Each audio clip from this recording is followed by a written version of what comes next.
Hello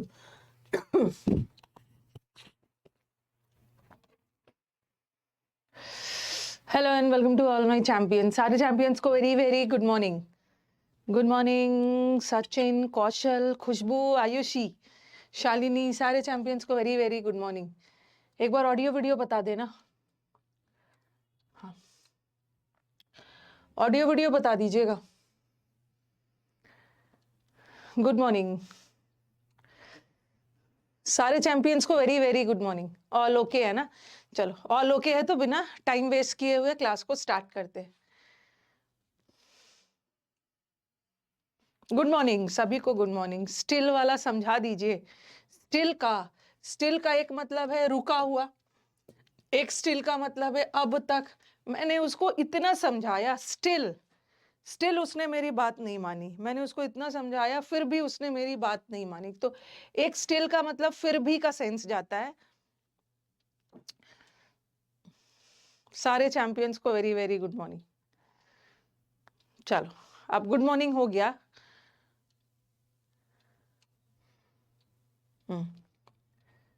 अब start किया जाए। सबका मीनिंग मैं बता रही थी ना। वेर एज का मतलब भी है जबकि, हाउएवर, ये सारा। नॉट विथ स्टैंडिंग का मतलब होता है ना के बावजूद। के बावजूद, अभी मैं एग्जाम्पल दे रही हूं। इतनी मेहनत के बावजूद भी फेल हो गया। इवन दो का मतलब भी होता है के बावजूद। तो ये सारे एडवर्सेटिव कंजंक्शन है। एडवर्सेटिव कंजंक्शन मतलब वो कंजंक्शन जो वाक्य में कॉन्ट्रास्ट बताता है, वो कंजंक्शन जो विरोधाभास वाले वाक्य में यूज होता है। विरोधाभास मतलब एक सेंटेंस पॉजिटिव जाएगा और दूसरा सेंटेंस नेगेटिव जाएगा। अभी मैं आपको एग्जाम्पल्स देती हूँ, एग्जाम्पल से क्लियर हो जाएगा। सेंटेंस देखना, he will surely deny me, nevertheless I am waiting for his decision. Nevertheless का मतलब होता है फिर भी। ये भी कंजंक्शन है। ये जो नेवरदिलेस कंजंक्शन है जिसका मतलब होता है फिर भी, इन स्पाइट ऑफ। तो ये सेंटेंस कॉन्ट्रास्ट में जा रहा है ना। ही विल, मेरे को पता है कि वो नकार देगा। डिनाई कर देगा मतलब ना कर देगा, नो बोलेगा। मेरे को पता है कि वो नो बोलेगा, लेकिन फिर भी मैं उसके डिसीजन का वेट करूंगा। जैसे हम बोलते हैं ना, मेरे को पता है कि वो मेरे को नो ही बोलेगा, इसलिए मैं उससे बात ही नहीं करूंगा। तो वो तो कॉन्ट्रास्ट नहीं जा रहा है। लेकिन अगर आप ऐसा बोलोगे कि मेरे को पता है वो ना बोलेगा, लेकिन फिर भी मैं कोशिश करूंगा, तो ये सेंटेंस कॉन्ट्रास्ट जा रहा है। और कॉन्ट्रास्ट वाले में नेवरदिलेस होता है। नेवरदिलेस का मतलब है इन स्पाइट ऑफ, ना बोलने के बावजूद भी मैं उसके डिसीजन का वेट करूं। उसी तरह दे केम लेट, वो लेट से आया, गलत काम किया, लेट से आया, बट फिर भी टीचर ने उसको कुछ नहीं बोला। तो ये सेंटेंस भी तो कॉन्ट्रास्ट जा रहा है ना। अगर लेट से आए हैं तो टीचर को डांटना चाहिए ना। They came late but the teacher didn't say anything, teacher ने कुछ भी नहीं बोला। तो बट वाला सेंटेंस भी विरोधाभास में यूज होता है। विरोधाभास मतलब एक पॉजिटिव दूसरा नेगेटिव वाला सेंस। कॉपी करिए, सेंटेंस को कॉपी करिए। पहले ना मैं बता रही हूँ कि ये सब कंजंक्शन कैसे कैसे सेंटेंस में यूज होता है, फिर आपके एग्जाम में कैसे कैसे एरर आएगा हम उस पर बात करेंगे।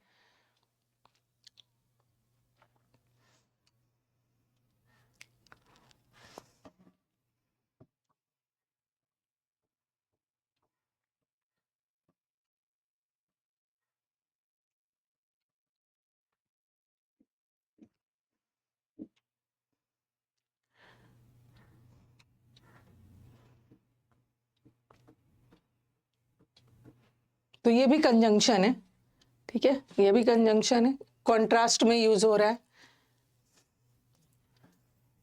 सारा कॉन्ट्रास्ट में यूज हो रहा है ये कंजंक्शन। कॉन्ट्रास्ट विरोधाभास में, और बट भी कॉन्ट्रास्ट। अगर अगर अगर मैंने लिखा she is smart but beautiful, ये सेंटेंस में बट की जरूरत है ही नहीं। वो स्मार्ट है लेकिन सुंदर है। ये सेंटेंस नेगेटिव नहीं जा रहा है ना, नेगेटिव पॉजिटिव नहीं जा रहा। She is smart but beautiful, smart है लेकिन सुंदर है, लेकिन ये गलत नहीं है, ये गलत है ना। कॉन्ट्रास्ट नहीं जाना चाहिए, एंड लगा दो। वो स्मार्ट भी है और सुंदर भी है, दोनों पॉजिटिव जा रहा है। अगर ऐसा रहता शी इज ब्यूटीफुल। सुंदर तो है बट बेवकूफ है, फुलिश है, तब ये सही होता। फुलिश की सुंदर है बट बेवकूफों की तरह हरकत करती है, तो this one is correct. One goes positive, foolish का मतलब है मूर्खों की तरह, और एक नेगेटिव, तो यहाँ पे बट सही। बट वाला सेंटेंस कॉन्ट्रास्ट में यूज होता है। चलो थोड़ा स्पीड में लिखना है, स्पीड में लिखना है। ही इज रिच, वो रिच है लेकिन माइजर है। माइजर का मतलब है कंजूस है, तो this sentence also goes contrast ना। अगर अमीर है तो पैसे देना चाहिए ना, मदद करना चाहिए, बट वो कंजूस है, तो ये कंजंक्शन भी कॉन्ट्रास्ट बता रहा है। देखो एक स्टूडेंट स्टिल वाला पूछ रहे हैं, फिर से एग्जांपल आ गया। ये देखो, ही डिसीव्ड मी, उसने मेरे को डिसीव किया। डिसीव मतलब उसने मेरे को धोखा दिया, बट फिर भी मैं उस पर ट्रस्ट करता हूं, तो यहाँ का स्टिल भी कंजंक्शन है जो कॉन्ट्रास्ट बता रहा है। तो जो स्टूडेंट बोल रहे थे ना कि मैम एक बार स्टिल वाला एज अ कंजंक्शन समझा दीजिए, तो यहाँ पे देखो उसने मेरे को धोखा दिया। धोखा दिया तो आपको उस पर भरोसा नहीं करना चाहिए था ना, बट फिर भी आप उस पर भरोसा कर रहे हो। ऑल्दो ही वर्कड हार्ड, यद्यपि उसने, ऑल्दो वाला सेंटेंस, यद्यपि उसने कड़ी मेहनत की बट फिर भी बेचारा फेल हो गया, तो फिर भी, येट भी कॉन्ट्रास्ट बताता है। Yet as a conjunction. I am busy, हालांकि मैं बिजी हूं, फिर भी मैं अपने दोस्तों के लिए टाइम निकालता हूं, तो फिर भी हाउएवर वाला कंजंक्शन भी, मैं बिजी हूं फिर भी मैं अपने दोस्तों के लिए टाइम निकाल लेता हूं, तो हाउएवर वाला कंजंक्शन भी कॉन्ट्रास्ट होता है। तो अभी मैंने जो शुरू में एग्जांपल दिया था ना कि ये सारे कंजंक्शन कॉन्ट्रास्ट में यूज होता है, अभी मैंने इसका एग्जांपल दिया है, सब एग्जांपल नोट कर लीजिए।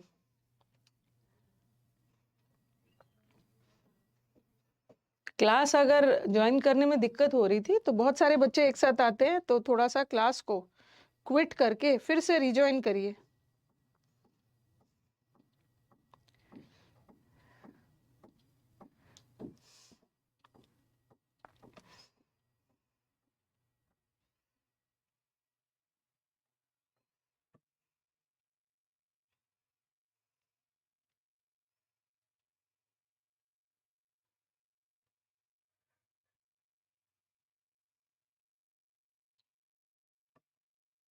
ओके, लिख लिया है ना?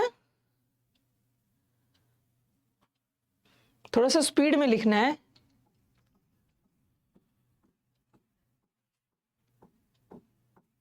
हाँ, ऑल्दो का पेयर येट के साथ होता है, अभी ऑल्दो वाला अलग से करेंगे।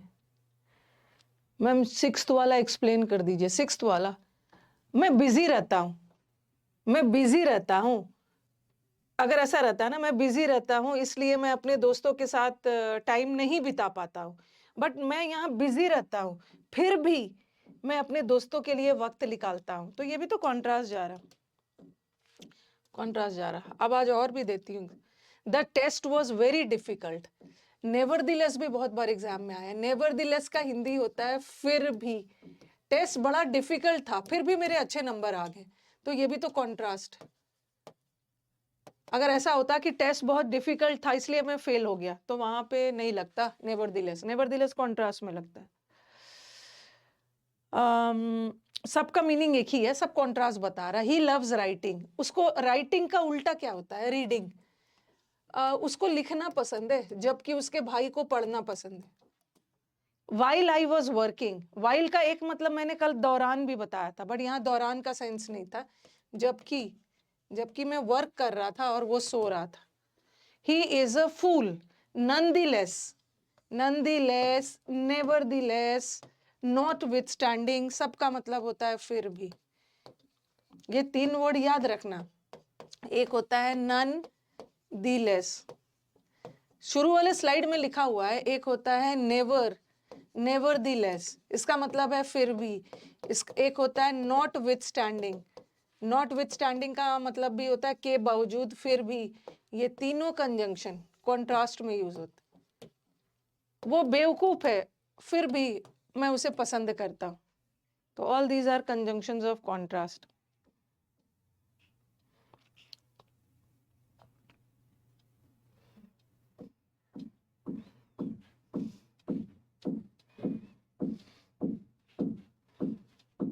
आपका बैच आज ही परचेज किया है ना, देखो जो बच्चे आज बैच खरीदे हैं ना उनके लिए देखो कल तो आपकी छुट्टी है ना, कल आपकी छुट्टी रहेगी, कल तो दिल्ली में इलेक्शंस है तो कल तो पूरा इंस्टीट्यूट वगैरह बंद रहेगा। तो कल आप क्या करना, रुको पहले आप लिख लो, बताती हूँ कि शुरू के 10 15 20 दिन 1 मंथ तक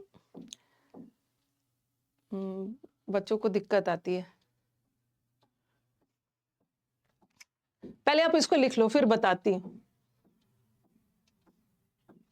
although is also contrast, although is also contrast, although he started early yet he reached late, although I worked hard I failed.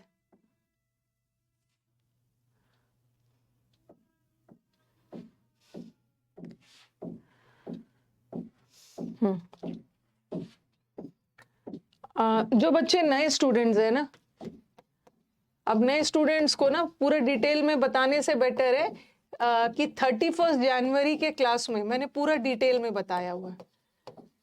Okay 31 जनवरी का सुबह का 9:30 बजे का क्लास देखिएगा। अभी तो आप यही वाला क्लास करिए। ओके सुबह 9:30 बजे के क्लास में मैंने आपको कैसे कैसे पढ़ना है, आधे घंटे न्यू स्टूडेंट्स के लिए पूरा बताया है, तो आप देख लेना एक बार, ठीक है, आप उसको देख लेना। जो नए स्टूडेंट्स, अभी आप यहीं से कंटिन्यू करो और कल आपकी छुट्टी है तो कल आप कोशिश करना कि जो छूटा हुआ है ना उसको कवर कर लेना। इस बैच में मैंने अभी बस बेसिक पढ़ाया है, पार्ट्स ऑफ स्पीच, ठीक है, पिछले हफ्ता पार्ट्स ऑफ स्पीच पढ़ाया है और कल से कंजंक्शन पढ़ाया है मैंने।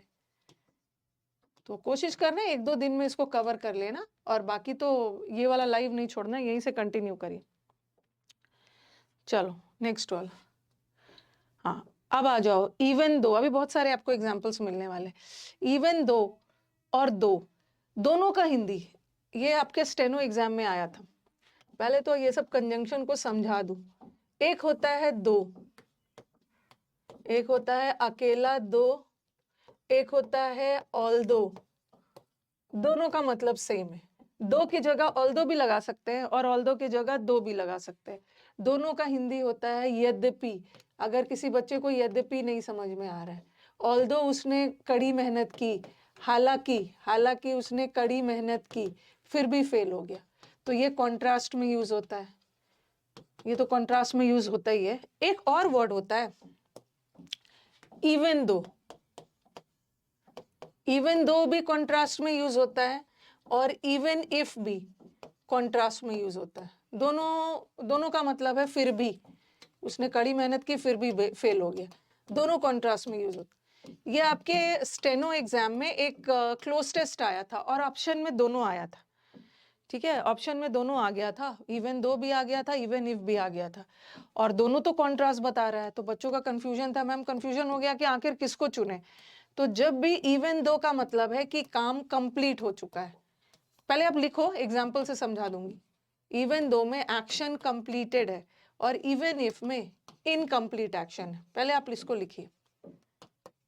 अगर दोनों आ गया है और दोनों तो कॉन्ट्रास्ट के लिए यूज होता है, तो कैसे पता करेंगे कि कहां पे क्या यूज करना है।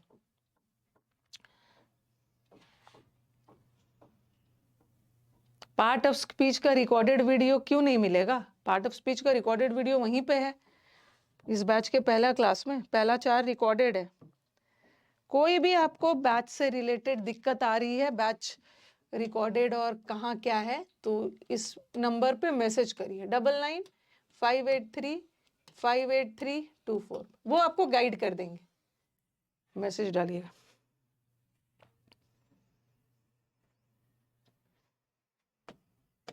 इवन इफ या even though it rains, even if या even though it rains, I will attend the meeting.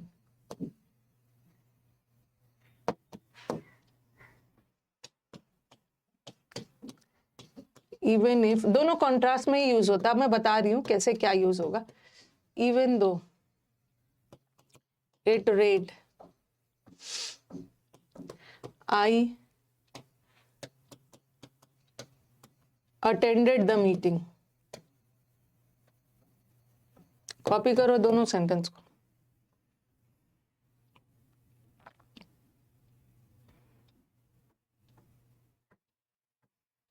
लिखना है, लिखना है, जो मैं लिख रही हूं आपको भी लिखना है। लिखना है, पूछ रहे हैं क्या करोगे, बैठ के लिखना ही है।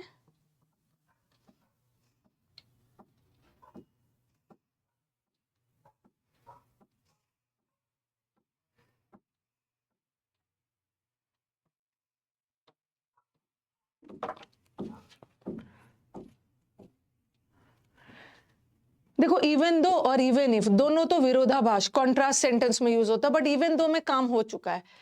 यहाँ पे देखो इट रेन्स, अगर बारिश होती भी है ना फिर भी मैं मीटिंग को अटेंड करूंगी, तो ये तो कॉन्ट्रास्ट जा रहा है ना, बारिश होने के बावजूद भी मैं मीटिंग में जाऊंगी, तो कॉन्ट्रास्ट जा रहा है। तो यहाँ पे अभी बारिश हुई नहीं है, इट रेन्स, अगर बारिश भी होती है तो I will attend. I will attend का मतलब है मीटिंग अटेंड करूंगी, अभी काम हुआ नहीं है, ना ही अभी बारिश हुआ है। अगर बारिश होता है तो मैं काम अटेंड करूंगी, तो यहाँ पे एक्शन इनकम्प्लीट है ना, और इनकम्प्लीट एक्शन के लिए इवन इफ लगाओ, इवन इफ रहेगा। और अभी देखो इवन दो बारिश हुई फिर भी मैंने मीटिंग अटेंड किया, बारिश होने के बावजूद भी मैंने मीटिंग अटेंड किया, इसका मतलब है कि मेरे बारिश होने का काम भी हो गया है और मैंने मीटिंग भी अटेंड कर लिया, तो यहाँ पे एक्शन कंप्लीट है ना, और कंप्लीटेड एक्शन के लिए आप इवन दो लगाते, इवन दो।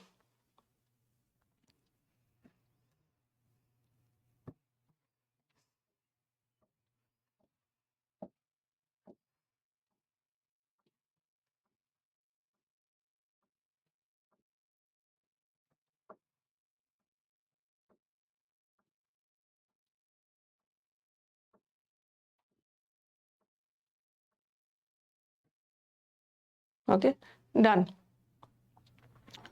इवन इफ अगर बारिश होती भी है ना तो मैं मीटिंग अटेंड करूंगी, अभी मैंने मीटिंग अटेंड नहीं किया, मेरा काम इनकम्प्लीट है और अभी बारिश भी हुई नहीं। अगर होती है तो इनकम्प्लीट एक्शन है, और इनकम्प्लीट एक्शन के लिए हम इवन इफ लगाते हैं। बट यहाँ पे देखो बारिश हुई और मैंने मीटिंग भी अटेंड किया, हालांकि बारिश हुई थी उस दिन फिर भी मैंने मीटिंग भी अटेंड कर लिया, तो काम हो चुका है इवन। इतना इतना टाइम मत लीजिए लिखने में। अब सेंटेंसेस मुझे बताओ। पहला वाला सेंटेंस में क्या होगा, इवन दो या even if he lost his job, उसने अपना जॉब खो दिया फिर भी वो उसका ऑफिस में कंटिन्यू किया, सर्व कर रहा था। यहाँ पे देखो उसने अपना जॉब खो दिया, even he lost his job, he lost his job का मतलब है उसका जॉब खो गया और फिर भी वो कंपनी में कंटिन्यू कर रहा था, तो यहाँ पे तो काम हो चुका है, और काम हो चुका है कंप्लीट एक्शन के लिए इवन दो लगाना।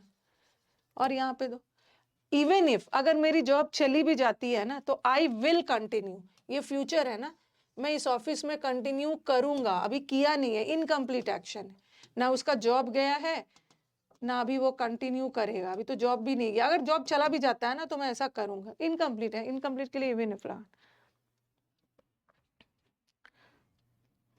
आपको ये वाला लिखने की जरूरत नहीं है, एक एग्जाम्पल तो आपने ऑलरेडी लिख लिया है ना।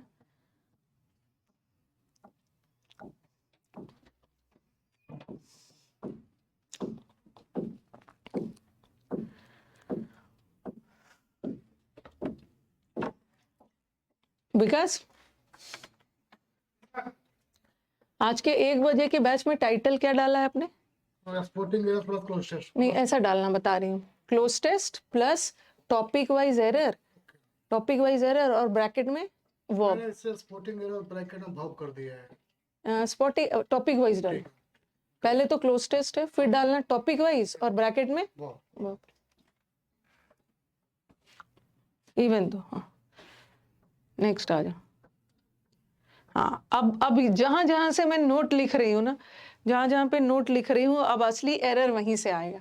आप मुझे बोलोगे कि मैम दो और ऑल्दो का हिंदी होता है यद्यपि, दो और ऑल्दो भी तो कॉन्ट्रास्ट में, ये एग्जाम में बहुत बार आया, वेरी वेरी वेरी इंपॉर्टेंट। दो और ऑल्दो का मतलब भी तो यद्यपि होता है, और दो और ऑल्दो भी तो कॉन्ट्रास्ट में यूज होता है, कॉन्ट्रास्ट में। और इन स्पाइट ऑफ और डिस्पाइट, इसका हिंदी भी होता है के बावजूद, कड़ी मेहनत के बावजूद भी, कड़ी मेहनत के बावजूद भी वो फेल हो गया, तो ये वाला भी तो कॉन्ट्रास्ट में यूज होता है। इतनी मेहनत करने के बावजूद भी वो रेस को नहीं जीत पाया, तो इन स्पाइट और डिस्पाइट भी कॉन्ट्रास्ट में यूज होता है, और दो और ऑल्दो का यूज भी कॉन्ट्रास्ट में यूज होता है। बट दोनों में डिफरेंस क्या है? दोनों में डिफरेंस है कि ये जो दो और ऑल्दो है ना, दिस इज अ कंजंक्शन, और इन स्पाइट और डिस्पाइट वाला जो है ये प्रेपोजिशन है। ठीक है, तो ऐसा लिखो, ऐसे मत लिखो, आप ऐसे लिखो, नोट डालना, ऐसा लिखो कि दो और ऑल्दो भी कॉन्ट्रास्ट में यूज होता है, और इन स्पाइट के साथ ऑफ लगता है, डिस्पाइट के साथ ऑफ नहीं लगता है। ऑल्दो और डिस्पाइट का हिंदी लिख लो, इसका मतलब भी है के बावजूद, ये भी तो कॉन्ट्रास्ट में यूज होता है। अगर हमारे एग्जाम में दोनों आ गया, दो और ऑल्दो भी, दो भी आ गया और इंस्पाइट भी आ गया, तो हम कैसे डिसाइड करेंगे कि कहाँ क्या लगता है? दोनों कॉन्ट्रास्ट में यूज होता है, बट दोनों में एक डिफरेंस है। दोनों में डिफरेंस क्या है कि दो और ऑल्दो ये कंजंक्शन का काम करता है, दो और ऑल्दो कंजंक्शन है, और इन स्पाइट ऑफ और डिस्पाइट प्रेपोजिशन। और मैंने शुरू के बैचेस में आपको पढ़ाया भी है, थोड़ा बहुत बताया है कि कहाँ कंजंक्शन आएगा, कहाँ प्रेपोजिशन आएगा। प्रेपोजिशन के तुरंत बाद एक ऑब्जेक्ट आता है नाउन या प्रोनाउन के रूप में। ओके, इन स्पाइट, फिर बोलोगे कि मैम ये भी तो प्रेपोजिशन है, इन स्पाइट ऑफ का मतलब भी तो के बावजूद होता है, और डिस्पाइट भी तो प्रेपोजिशन है, इसका मतलब भी तो के बावजूद होता है। बट दोनों में डिफरेंस क्या है कि इन स्पाइट के साथ ऑफ लगाते हैं, इसे मैं प्रेपोजिशन चैप्टर में फिर से पढ़ाऊंगी। डिस्पाइट के साथ ऑफ नहीं लगता है। ठीक है, सिंपली क्या होता है? डिस्पाइट, सिंपली डिस्पाइट होता है, इसके साथ ऑफ मत लगाना, लेकिन इन स्पाइट के साथ ऑफ लगता है। वैसे तो दोनों प्रेपोजिशन ही है। कौन बोल दिया कि कॉन्ट्रास्ट वाले वर्ड में नॉट नहीं होना चाहिए? ये कहां से सीख लिया एवेंजर? कॉन्ट्रास्ट वाले वर्ड में नॉट नहीं होना चाहिए, ऐसा कुछ नहीं है। Although he worked hard, he did not succeed. अपना थ्योरी नहीं बनाना है, बस एक कंजंक्शन है, दोनों विरोधाभास वाले सेंटेंस में यूज होता है, बट एक कंजंक्शन है और एक प्रेपोजिशन है। चलो अब देखते हैं कि कहाँ कैसे यूज होगा।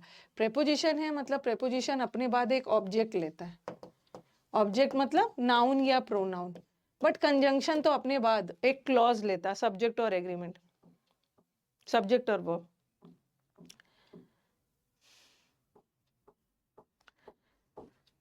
ये लिख लिया है, अब आ जाओ, अब मुझे बताना। In spite of it rained heavily, इतनी बारिश हुई। कभी कभी ऑल्दो और दो के साथ यट नहीं भी आता है, वो मैं आगे बताऊंगी। यट के जगह कॉमा भी आ गया ना तो सही है। कुछ बच्चों को लगेगा मैम ऑल्दो और दो के साथ तो यट यूज होता है ना, कॉमा भी चलता है। हाँ, तो चलो अब मुझे बताओ कि कौन सा होगा। भारी बारिश के बावजूद भी उसने पार्टी अटेंड किया।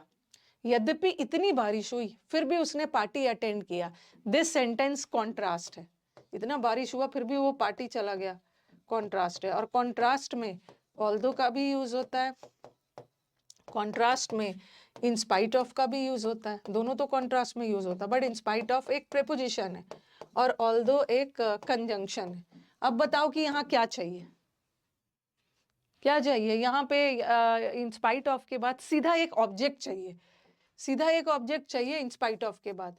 लेकिन यहाँ ऑब्जेक्ट नहीं है ना, यहाँ तो एक सब्जेक्ट है और ये वर्ब है, इट सब्जेक्ट है और ये वर्ब है। ओके, क्योंकि आप बोलोगे कि मैम इट को ऑब्जेक्ट नहीं मान सकते हैं। सपोज आपको लगेगा कि मैम इट को ऑब्जेक्ट मान लेते हैं नाउन या प्रोनाउन के रूप में, और यहाँ पे वर्ब लगा है, तो ऑब्जेक्ट अपना एग्रीमेंट वर्ब से थोड़ी करता है, वर्ब ऑब्जेक्ट के लिए थोड़ी लगता है। ये जो वर्ब लगा है इट के लिए लगा है, इसका मतलब है कि ये सब्जेक्ट है। और प्रेपोजिशन, ये तो प्रेपोजिशन है, और प्रेपोजिशन के बाद सब्जेक्ट थोड़ी आता है, प्रेपोजिशन के बाद तो ऑब्जेक्ट आता है। इसका मतलब है हमें प्रेपोजिशन की जरूरत नहीं है, हमें कंजंक्शन चाहिए। ये सब्जेक्ट है और वर्ब है, और सब्जेक्ट वर्ब मिलके क्लॉज बनाते हैं। ठीक है, और यहाँ भी एक क्लॉज है, ये सब्जेक्ट है और ये वर्ब, और इन दोनों क्लॉज को ऑल्दो से जोड़ा गया कॉन्ट्रास्ट। ऑल्दो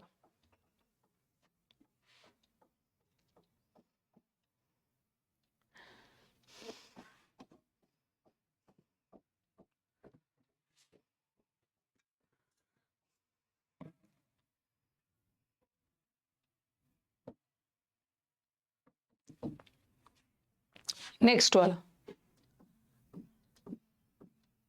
ऐसे ऐसे एरर्स आएगा आपके एग्जाम में। इन स्पाइट ऑफ और ऑल्दो हैवी रेन, मूसलाधार बारिश के बावजूद भी उसने पार्टी अटेंड किया।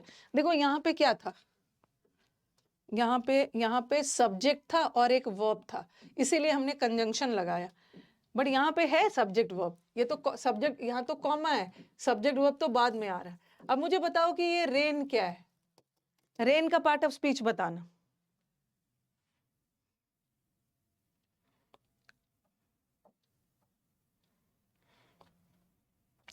रेन का पार्ट ऑफ स्पीच क्या है? रेन नाउन है, वर्ब है, क्या है? वैसे तो रेन नाउन भी होता है, रेन नाउन है। वेरी गुड, कैसे पता चला? क्योंकि हैवी एडजेक्टिव है, और एडजेक्टिव किसकी विशेषता बताता है? नाउन की। रेन यहाँ पे वर्ब नहीं है, वर्ब तो हमारा ये है, ये वर्ब है, और ये इसका सब्जेक्ट है, ये इसका सब्जेक्ट। तो रेन यहाँ पे वर्ब है, बारिश के बावजूद भी उसने पार्टी अटेंड कर लिया, तो ये नाउन है।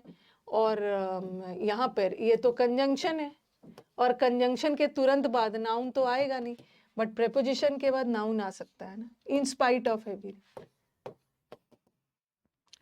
दूसरा, ऑल्दो ये despite the watch was expensive, वो घड़ी महंगा होने के बावजूद भी मैंने उसको खरीद लिया, क्या होगा? प्रेपोजिशन है, ये प्रेपोजिशन है, और प्रेपोजिशन के बाद तो ऑब्जेक्ट चाहिए ना, प्रेपोजिशन के बाद सब्जेक्ट नहीं चाहिए, तुरंत ऑब्जेक्ट चाहिए। बट ये तो ऑब्जेक्ट है ही नहीं, क्योंकि ये वर्ब है, यहाँ पे ये दो, हाँ वर्ब है, और वर्ब अपना एग्रीमेंट ऑब्जेक्ट से थोड़ी करता है, वर्ब अपना एग्रीमेंट सब्जेक्ट से करता है। इसका मतलब है कि ये सब्जेक्ट है, और प्रेपोजिशन कभी भी अपने साथ सब्जेक्ट नहीं लेता, प्रेपोजिशन अपने साथ ऑब्जेक्ट लेता है।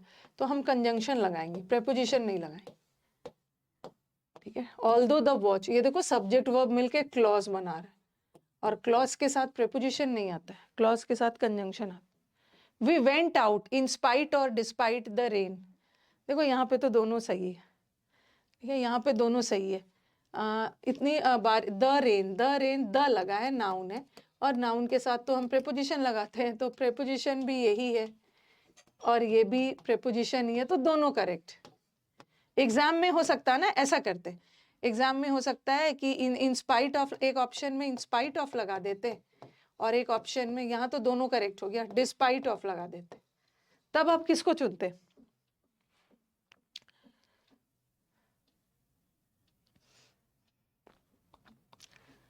तब आप किसको चुनते? तब हम इंस्पाइट को चुनते, क्योंकि हम डिस्पाइट के साथ ऑफ नहीं लगा सकते, बट इंस्पाइट के साथ लगा सकते, ठीक है। बट यहाँ तो ऑफ नहीं लगा, दोनों करेक्ट। दो या although my husband didn't like the movie, यद्यपि मेरे हस्बैंड को मूवी नहीं पसंद आया, बट मेरे को बहुत पसंद आया। कॉन्ट्रास्ट जा रहा है, कॉन्ट्रास्ट जा रहा है ना, ये देखो ध्यान, दो और ऑल्दो, तो यहाँ पे भी दोनों हो सकता है ना, क्योंकि हम दो के जगह ऑल्दो भी लगा सकते हैं, दोनों सही है, और दोनों कंजंक्शन ही है। हस्बैंड सब्जेक्ट है, और इसका वर्ब डिडेंट लाइक है, और सब्जेक्ट वर्ब मिलके क्लॉज बना रहा है, हम दोनों यूज कर सकते हैं। दो की जगह ऑल्दो भी लगा दो, और ऑल्दो की जगह दो, दोनों करेक्ट, दोनों करेक्ट, और वहां भी दोनों करेक्ट। बस ध्यान रखना है कि यहाँ हमें प्रेपोजिशन चाहिए, और प्रेपोजिशन तो दोनों है। अगर यहाँ पे ऑफ लगा रहता ना, तब हम इसको हटा देते, क्योंकि डिस्पाइट के साथ ऑफ नहीं लगता है, बट यहाँ तो नहीं लगा है, करेक्ट है यार, ये भी करेक्ट। लिखते जाइए, दो माई हस्बैंड, दो भी हो सकता है, ऑल दो भी हो सकता है।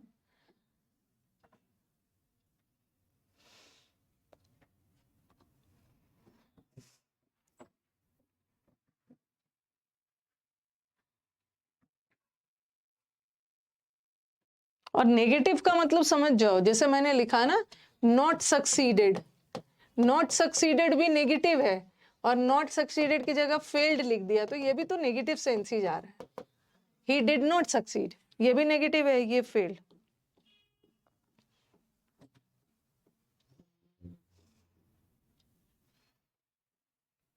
प्रेपोजिशन के बाद कभी सब्जेक्ट नहीं आता, प्रेपोजिशन के बाद ये जो नाउन आया है ना, ये इसका ऑब्जेक्ट है, सब्जेक्ट तो ये है। जब दो ऑब्जेक्ट आ गया वर्ब का, तो पहला वाला इनडायरेक्ट ऑब्जेक्ट होता है, दूसरा वाला डायरेक्ट। ओके, फोर्थ वाला रिपीट कर दीजिए। हाँ, वी वेंट आउट, फोर्थ में तो रुको रुको, थोड़ा सा ना अच्छा अच्छा खाना पीना खाओगे, अच्छा खाना पीना खाओगे, पता नहीं समझाते समय दिमाग कहाँ रहता है, मोमोज और वो सब नहीं खाओगे, ओके। अच्छा ग्रीन वेजिटेबल्स खाओगे। देखो यहाँ पे ये एडजेक्टिव है और एडजेक्टिव के बाद नाउन आता है। नाउन किसके बाद नाउन आता है? प्रेपोजिशन के बाद नाउन आता है ना, प्रेपोजिशन के बाद नाउन आता है ऑब्जेक्ट के रूप में, नाउन या प्रोनाउन आता है ऑब्जेक्ट के रूप में, तो यहाँ पे हम प्रेपोजिशन लगाएंगे, ठीक है। और यहाँ पे कुछ जुड़ थोड़ी रहा है, in spite of heavy rain कुछ जुड़ नहीं रहा है। अच्छा कॉन्ट्रास्ट को कैसे समझेंगे कि कॉन्ट्रास्ट है या नहीं है? चल देखो इतनी भारी बारिश के बावजूद भी वो मैंने क्लास ले लिया, इतना डांटने के बाद भी ना, मैंने आपको डांटा तो आपको आना नहीं चाहा था, इतनी डांट खाने के बावजूद भी वो आया, तो कॉन्ट्रास्ट पढ़कर समझना है ना। घड़ी महंगा था, मेरे को नहीं लेना चाहिए था, तो अगर महंगा घड़ी होता और मैं नहीं लेती तो वो कॉन्ट्रास्ट नहीं होता। इतना महंगा होने के बावजूद भी मैंने घड़ी ले लिया, कॉन्ट्रास्ट है।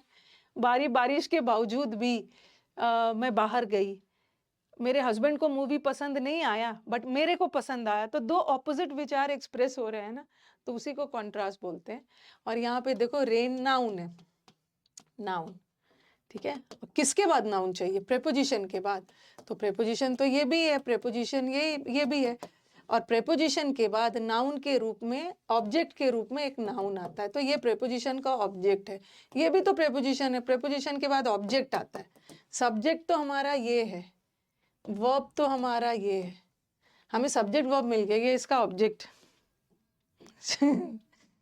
चाउमीन नहीं खाना है,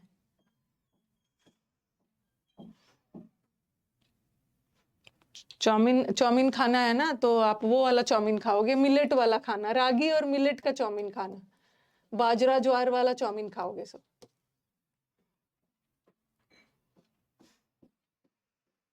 क्या क्या खा, अभी तो समुद्र मंथन का वो कैब याद करने के लिए अच्छा अच्छा खाना खाना होगा। मोमोज खाना है ना, तो वीट वाला खाना, गेहूं वाला मोमोज खा लेना, रोक नहीं रही हूँ ताकि आपकी क्रेविंग ना, वीट वाला खाएंगे, हरी साग सब्जी खाएंगे।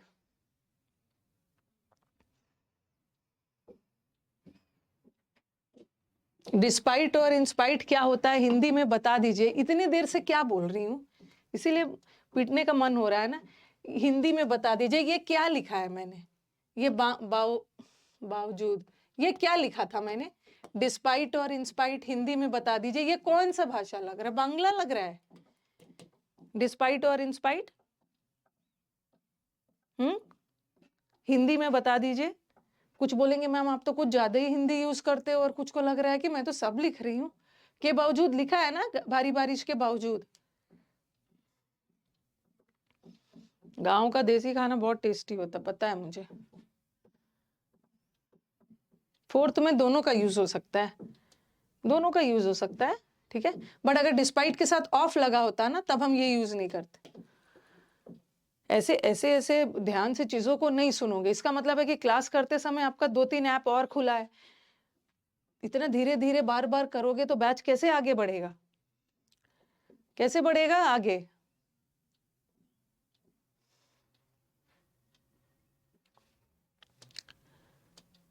हाँ चलो अब मुझे बताओ, she is young, she is independent, क्या ये मतलब बताओ पहले कौन सा होगा?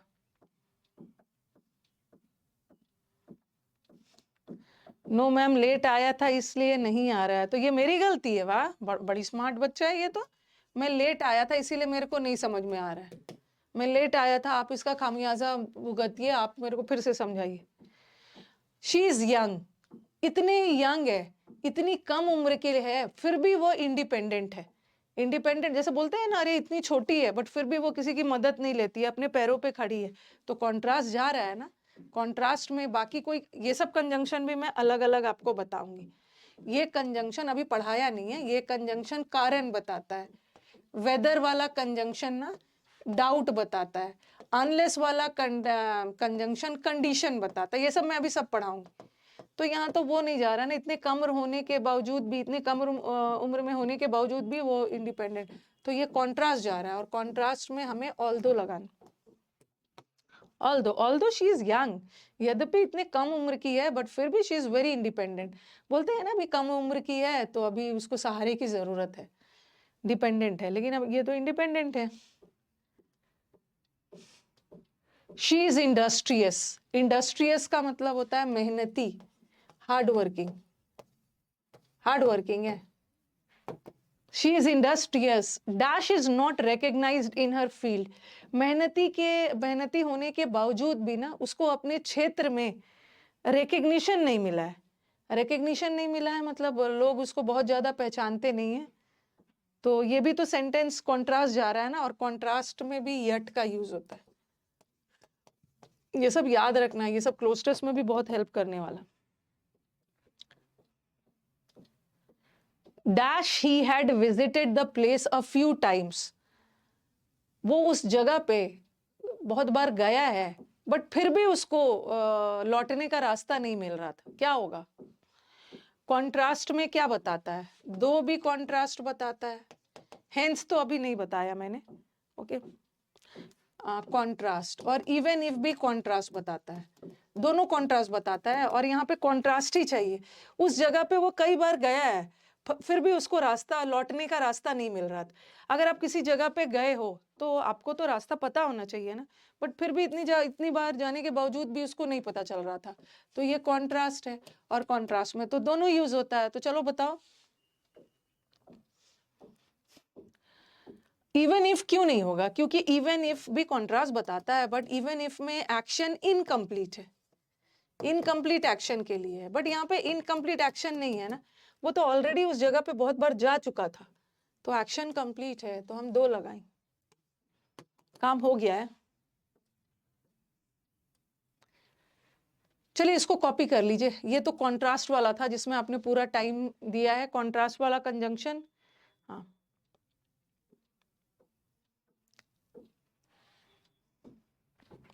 कुछ ही बार नहीं है, कुछ बार, ऑफ फ्यू टाइम्स पॉजिटिव है, उसको नहीं भी, और इतना ज्यादा ऑप्शन आपको कॉपी करने की जरूरत नहीं है, जो करेक्ट ऑप्शन है उसको लिख के खत्म करो। तो ये सारा क्या था? ये सारा आपका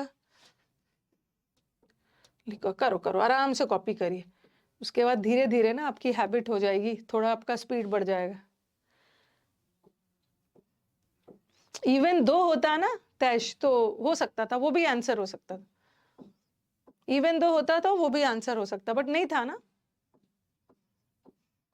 दो की जगह पे हम ऑल्दो भी लगा सकते हैं, बोथ आर इंटरचेंजेबल, इंटरचेंजेबल मतलब एक के बदले दूसरा लगा सकते। अभी तो चलो ठीक है, अभी नया नया बैच स्टार्ट किया, थोड़ा सा आपकी स्पीड कम है।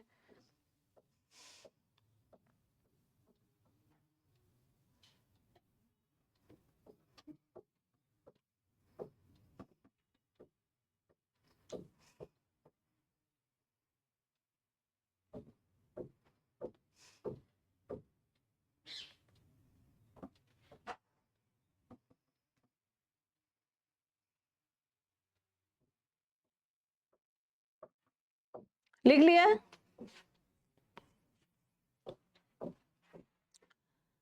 Next, she is industrious, industrious का मतलब है मेहनती है, इतना मेहनत के बावजूद भी ना उसको तारीफ नहीं मिली है अपने क्षेत्र में, यट होगा।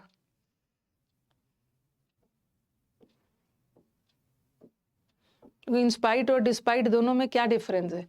दोनों में समानता है कि दोनों प्रेपोजिशन है। कहाँ रहते हो माय गॉड? इंस्पाइट के साथ ऑफ लगता है और डिस्पाइट के साथ ऑफ नहीं लगता, ऑफ नहीं लगाना, सिर्फ डिस्पाइट लगाना। वन,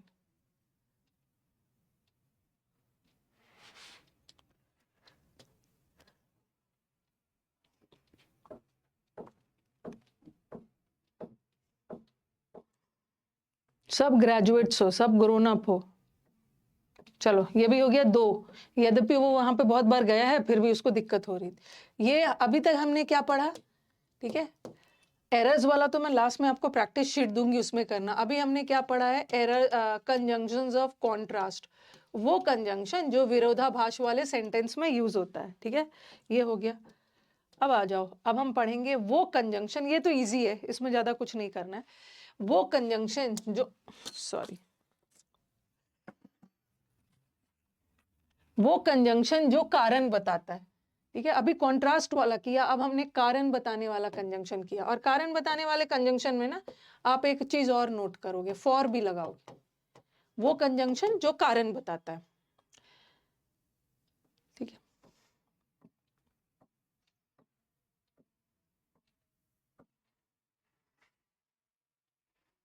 तो देखो, I could not complete the work. First of all, because is a conjunction. How did you get to know कि this is a conjunction? ये join कर रहा है ना किसको? I हमारा subject है और could not complete verb है, और subject verb मिलके clause बना रहा है। और यहाँ भी I subject है और ये verb है, और subject verb मिलके clause बना रहा है, और दोनों clause को ये जोड़ रहा है। ये conjunction है। और कौन सा conjunction है? This is the conjunction of reason. ये कारण बताने वाला कंजंक्शन। काम को क्यों नहीं कंप्लीट कर पाया? क्योंकि वो बीमार था। तो यहाँ क्योंकि का सेंस आ रहा है ना, क्योंकि से कारण बताते हैं, कारण। फिर आ जाओ, I had been driving for, चूंकि, यहाँ तो क्योंकि हो गया और यहाँ पे चूंकि हो गया। कुछ हमारे हिंदी वाले जो बच्चे नहीं हिंदी में एक्सपर्ट है वो बोलेंगे क्या क्या मैम बोल रही है। चूंकि मैं 10 घंटे से गाड़ी चला रहा था इसलिए मैं थक गया था। तो ये जो एज और सिंस है ना, ये भी दोनों कंजंक्शन है, और ये भी कारण बता रहा है, ये भी कारण बताने वाला कंजंक्शन।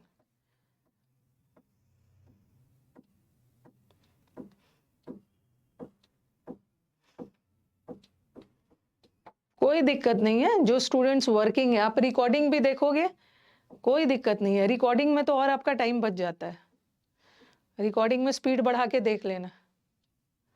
दोनों करेक्ट है, ठीक है, दोनों करेक्ट है। यहाँ पे हम सिंस भी लगा सकते हैं, एज भी लगा सकते हैं, क्योंकि एज भी कारण बताता है, सिंस भी कारण बताता है। एज मतलब चूंकि मैं ड्राइव कर रहा था 10 घंटे से, या तो सिंस। अभी मुझे थोड़ा सा फॉर वाला भी बताना है। दोनों करेक्ट है।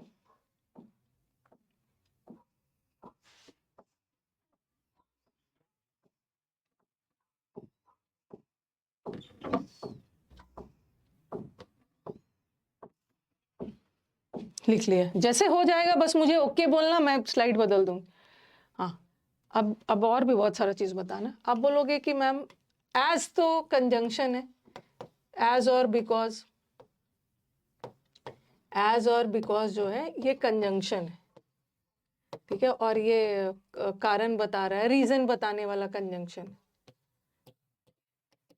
लेकिन ये जो सिंस है ना और फॉर, सिंस एंड फॉर वाक्य में प्रेपोजिशन का भी काम करता है। इसको मैं प्रेपोजिशन चैप्टर में भी पढ़ाऊंगी।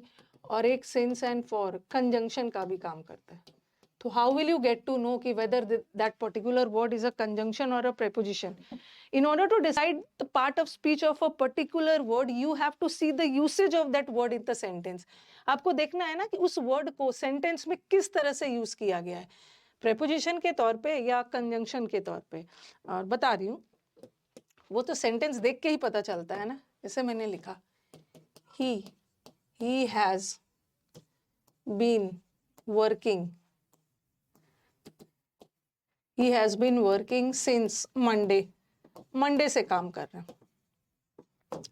और दूसरा मैंने लिखा he has been working since I left, जब से मैं गया हूं ना तब से वो काम किए जा रहा है। Just see the sentence. Okay, सबसे पहले तो देखो यहां भी सिंस लगा है, और याद रखना है ना कि ये जो सिंस और फॉर है, ये जो सिंस एंड फॉर है, ये वाक्य में टाइम भी बताता है और ये वाक्य में रीजन भी बताता है। रीजन भी बताता है और टाइम भी बताता है। पहला सेंटेंस ये है, दूसरा ये है, और तीसरा लिखा मैंने since he was ill he couldn't come, चूंकि वो बीमार था वो नहीं आ पाया।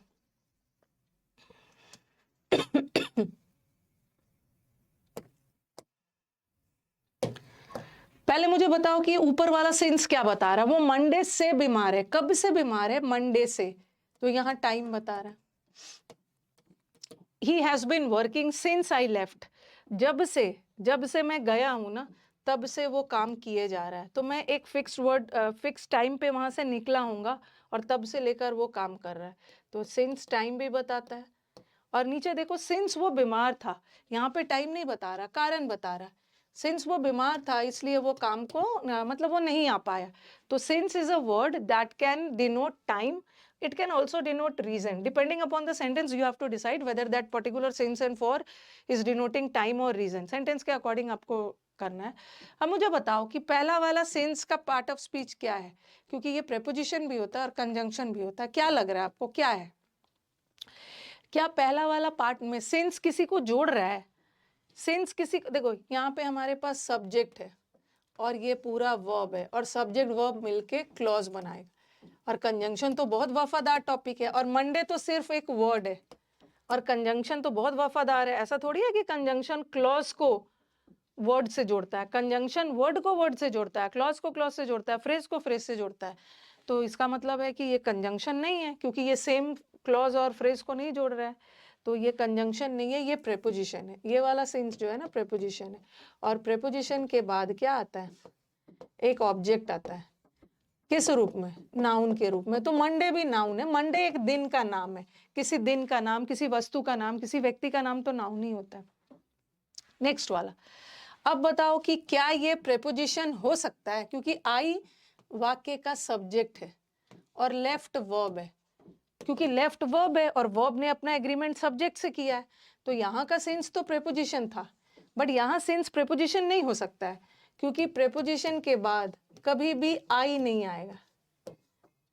प्रेपोजिशन के बाद जब भी आएगा मी आएगा। क्यों? क्योंकि प्रेपोजिशन के बाद हमेशा ऑब्जेक्ट आता है।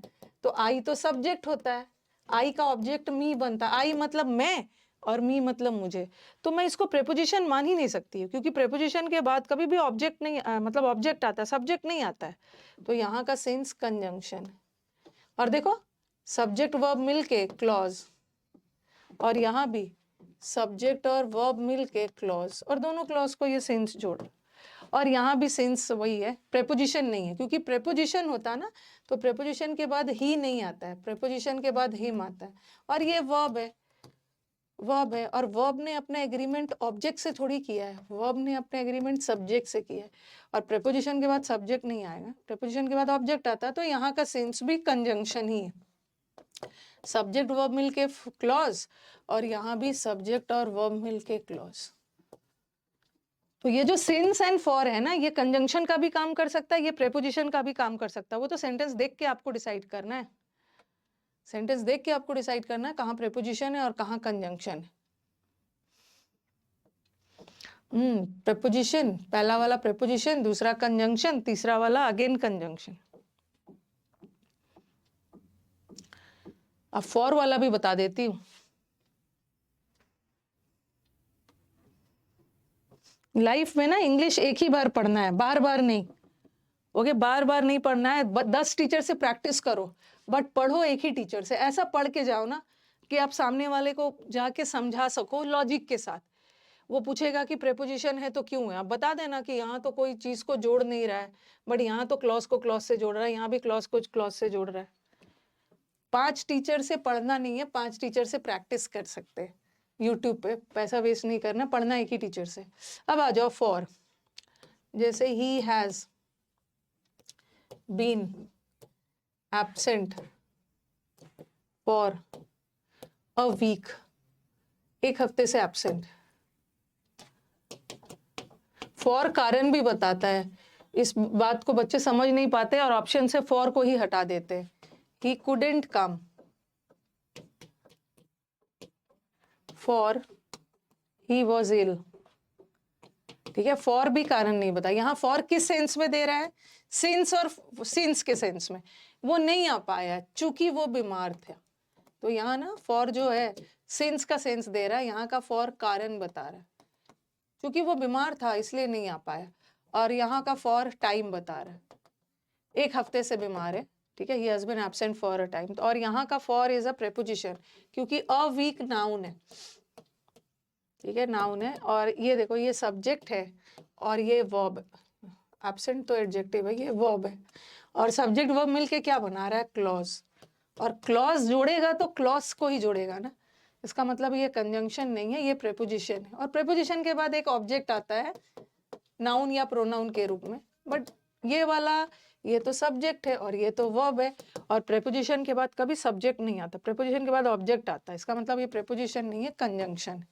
देखो ये सब्जेक्ट वर्ब है और यहाँ भी ये सब्जेक्ट वर्ब है, और सब्जेक्ट वर्ब को मिलके क्या बना रहा है, क्लॉज।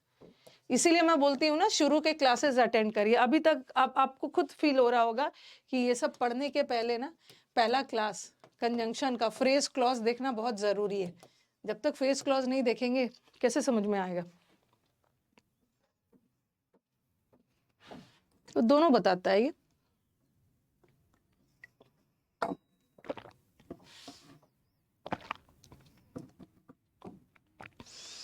एग्जाम में ना एरर आपका आजकल बहुत इजी आ रहा है, तो बहुत ज्यादा ग्रामर के समंदर में कूदने की जरूरत नहीं है। जितना पढ़ा रही हूँ बस उतने ही पढ़ना है, क्योंकि हमेशा जब भी आप किसी कॉम्पिटिटिव एग्जाम में जा रहे हो ना, तो ये चीज एकदम दिमाग में बैठाओ कि आपका कंटेंट एकदम लिमिटेड होना चाहिए। अगर आपका कंटेंट लिमिटेड होगा ना, कंटेंट लिमिटेड भी होना चाहिए और एकदम एग्जाम ओरिएंटेड होना चाहिए, क्योंकि बच्चे यहाँ पे पीएचडी करने नहीं आए, उनके पास टाइम बहुत कम है। जैसे भी करके बच्चों को एग्जाम निकालना है, एग्जाम निकालना है। एग्जाम के बाद अगर मन किया तो नॉलेज इकट्ठा करने के लिए तो इतना यूट्यूब चैनल है ही। कंटेंट बच्चों का, टीचर का काम है ना बच्चों को एकदम बच्चों का काम आसान करना, पूरा समंदर उठा के नहीं दे देना है। पूरा समंदर उठा के नहीं दे देना है कि अरे लो सब पढ़ लो उसी में से कुछ आएगा, और लास्ट में लिख देंगे जो पढ़ाया वही आया।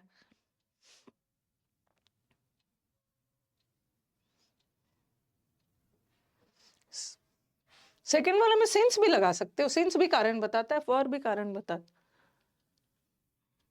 समंदर मंथन में भी, समंदर मंथन नाम ही क्यों रखा था मैंने बुक का, वही सब वर्ड्स करवाऊंगी जो एग्जाम में आता है।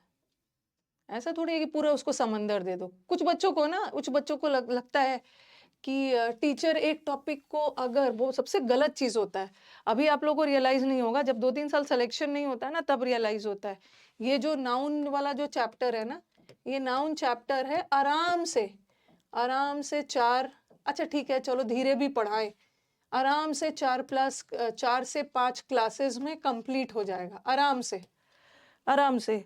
लेकिन नाउन को पढ़ने के लिए ना आपको मतलब 10-12 दिन का क्लासेस नहीं चाहिए। नाउन को पढ़ने के लिए 10-12 दिन नहीं चाहिए, 4-5 दिन वाला क्लास चाहिए। और कई बार आते हैं बच्चे मेरे पास नोट्स लेके कि 10-12 दिन में पढ़ के आ रहे हैं ना नाउन्स, 10-12 दिन में पढ़ रहे हैं। उनको ना बहुत खुशी होती है कि टीचर ने 10-12 दिन पढ़ाया है, इसका मतलब है कि कुछ तो ज्यादा पढ़ाया है। ओके, कुछ तो, एक तो टीचर ने धीरे पढ़ाया है, ओके, और कुछ ज्यादा नहीं पढ़ाया, वो पार्ट भी लेके पढ़ा दिया है जो एग्जाम में नहीं आता है, जो बचपन में कभी आपने पढ़ा होगा। और ये 12 दिन के क्लास में ना आपको लगेगा कि ज्यादा पढ़ा दिया, लेकिन ये 12 दिन के क्लास में ना वो सारी चीज इंक्लूडेड ही नहीं है जो नाउन का वो पार्ट जो हमारे एग्जाम में आता है। ठीक है, एग्जाम में आता है, हमें वो पढ़ना है ना, पूरे नाउन पे पीएचडी थोड़ी करनी है। नाउन पे पीएचडी करनी ही नहीं है हमें, क्योंकि हमारे पास सिर्फ इंग्लिश थोड़ी है कि हम बैठ के इंग्लिश में पीएचडी कर रहे हैं। इंग्लिश के चक्कर में पता चला कि इधर मैथ्स गड़बड़ा रहा है, मैथ्स पढ़ने के चक्कर में यहाँ जीएस गड़बड़ा रहा है, इधर रीजनिंग गड़बड़ हो रहा है, इधर आपका कंप्यूटर गड़बड़ हो रहा है। जीएस तो अपने आप में समंदर है। तो एसएससी में याद रखना है कि किसी 1-2 सब्जेक्ट के बल पे आपका एग्जाम नहीं निकलता है, लेकिन सब सब्जेक्ट में आप थोड़ा सा अबव एवरेज रहते हो ना, आपका एग्जाम निकल जाता है। ऐसा नहीं है कि इंग्लिश में एक्सपर्ट हो गए, बहुत सारे बच्चे तो इस बार इंग्लिश में 135 मेंस में लाके दिए हैं, लेकिन क्या हो गया, बस मैं थोड़ा सा खुश हो गई थोड़ी देर के लिए कि बच्चा इंग्लिश में फुल मार्क्स लाया, बट उनका सिलेक्शन नहीं हुआ, उनका सिलेक्शन 280-90 पे रह गया, क्योंकि वो बाकी का सारा बिगाड़ दिया, मैथ्स जीएस और ये सब में गड़बड़ कर दिया। तो ओवरऑल ना मुझे इंग्लिश के मार्क्स तो चाहिए ही, लेकिन मेरे को तो आपका सिलेक्शन चाहिए ना। तो सिलेक्शन के लिए आपको अपना चारों सब्जेक्ट लेके चलना है, और टीचर का काम होता है ना कि चारों सब्जेक्ट्स के लिए एटलीस्ट, मैं इसको तो आसान नहीं बना सकती हूँ ना आपके लिए, बट इसको तो बना सकती हूँ ना, लिमिटेड कंटेंट देना, लिमिटेड कंटेंट और भरपूर प्रैक्टिस, यही आपका मंत्र है। लिमिटेड कंटेंट यही हम लोग के बैचेस में होता है, और अनलिमिटेड प्रैक्टिस यही आपको एग्जाम दिलवाए। लेकिन आप लोग तो अनलिमिटेड कंटेंट के चक्कर में जाते हो और प्रैक्टिस के नाम पे तो कुछ करते ही नहीं। अनलिमिटेड प्रैक्टिस मैंने कभी नहीं रोका है, पढ़िए आप मेरे से, मैं तो आपको भरपूर प्रैक्टिस करवाऊंगी, लेकिन अगर कोई टीचर कहीं यूट्यूब पे प्रैक्टिस करवाते हुए मिले तो वहां से भी कर लीजिए, यही आपको दिलवाने वाला है, ठीक है। आप लोग बिगिनर जो इस साल देने वाले हो ना, तो एकदम ध्यान रखना है कि 10 मैथ्स में भी बोल रही हूँ, मैथ्स में भी 4 टीचर को फॉलो नहीं करना है। बच्चे निकालने वाले बच्चे ना, लोग 15 साल हो गए बच्चे मुझसे आके मिलते हैं तो बस वो एक ही टीचर को फॉलो करते हैं, ज़्यादा से ज़्यादा किसी को अरिथमेटिक के लिए, किसी को एडवांस मैथ्स के लिए। लेकिन फिर भी अल्टीमेटली ना, जितना भी ज़बरदस्त मैं सबको पढ़ाती हूँ तो सबका सिलेक्शन थोड़ी हो जा रहा है, या सबका इंग्लिश में मेहनत, सबका इंग्लिश में अच्छा नंबर थोड़ी आ रहा है। सब अंत में आप ही की मेहनत है, मेहनत आप ही की होती है। हाँ, अब आ जाओ, अब जहाँ जहाँ नोट लिख रही हूँ वहां से एरर आए। अब आप बोलोगे मैम बिकॉज भी तो कारण बताता है, ठीक है। मैंने अभी सिंस फॉर भी कारण बताया, वो बता दिया। उसमें बताया था ना एज भी कारण बताता है, सिंस भी कारण बताता है। तो अभी तो हम कंजंक्शन चैप्टर पढ़ रहे हैं ना, तो हम अभी यहाँ प्रेपोजिशन वाला एग्जाम्पल्स नहीं रख रहे हैं। फॉर भी कारण बताता है, ये सब कारण बताने वाले कंजंक्शन है, और सिंस एंड फॉर प्रेपोजिशन भी। अब मुझे बोलोगे कि मैम बिकॉज, बिकॉज भी तो कारण बताता है, और बिकॉज ऑफ भी तो कारण बताता है। दोनों में डिफरेंस क्या है? अकेला बिकॉज कंजंक्शन है, और बिकॉज ऑफ भी कारण बताता है। तो ये सब आपको याद रखना है। कैसे पता चलेगा? नहीं, आपको ये सब दिमाग में बैठाना है कि ये प्रेपोजिशन ऑफ लग गया है तो ये प्रेपोजिशन हो गया, और अकेला बिकॉज कारण है। और एक वर्ड आता है कारण बताने वाले में, ड्यू टू। जैसे जैसे सिंस, सिंस और फॉर, एक सिंस फॉर, एज, ठीक है। और क्या लिखा था? बिकॉज। ये सब क्या बताता है? रीजन बताता है, कारण बताता है। कारण बताने वाले कंजंक्शन है ना। जब सिंस एंड फॉर प्रेपोजिशन का काम करता है ना, तो वहां पे कारण नहीं बताता है, वो टाइम बताता है। ये भी कारण बताने वाले कंजंक्शन है। उसी तरह बिकॉज ऑफ, बिकॉज के साथ ऑफ लग गया तो वो प्रेपोजिशन बन गया। एक होता है ड्यू टू, ड्यू टू का मतलब भी होता है के वजह से, कारण बता रहा है। ओइंग टू भी एक प्रेपोजिशन है।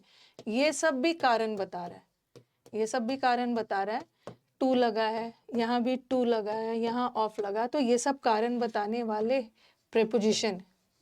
और ऊपर वाला जो है ये कारण बताने वाले कंजंक्शन है। अब एग्जाम में एरर कैसे आता है? आपको बताना है कि उस सेंटेंस में कारण बताया जा रहा है, लेकिन आपको देखना है कि हमें कंजंक्शन लगाना है या प्रेपोजिशन लगाना है। पहले इसको नोट कर लो।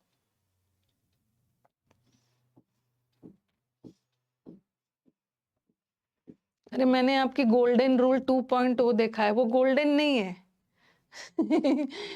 वो 60 इंपॉर्टेंट रूल्स का 2.2 है, गोल्डन नहीं है।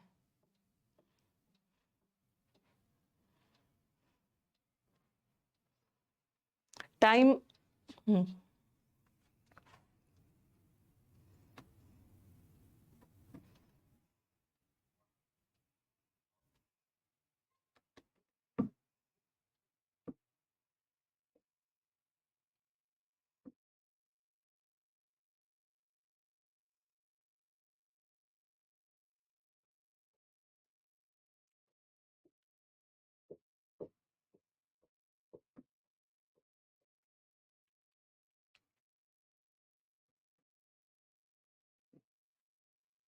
लिख लिया, सब पढ़ना होता है ना, रिवीजन करना होता है, पढ़ना होता है। आप एक ऑफिसर ग्रेड के जॉब में जा रहे हो तो ये सब तो याद रखना होगा। चलो बताओ, पहले मुझे बाद में बताना, पहले मुझे बताओ कि ये ड्यू टू प्रेपोजिशन है, ओके, और बिकॉज ऑफ भी प्रेपोजिशन है, और अकेला बिकॉज कंजंक्शन है।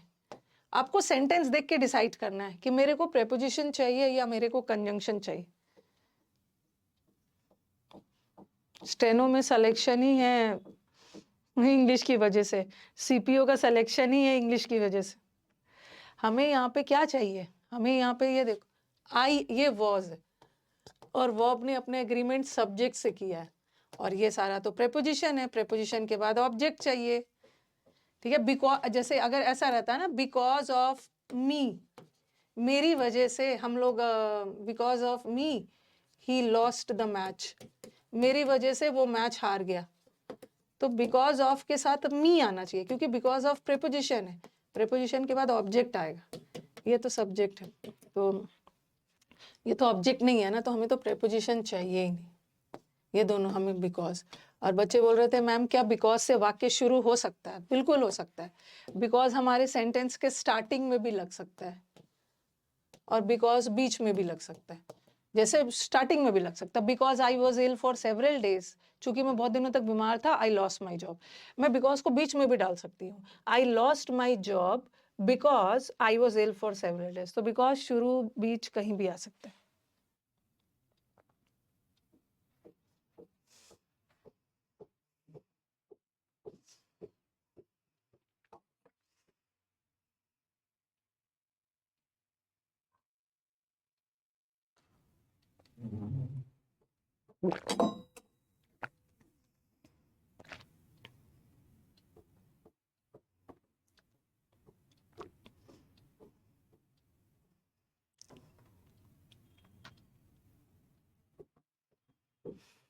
ठीक है,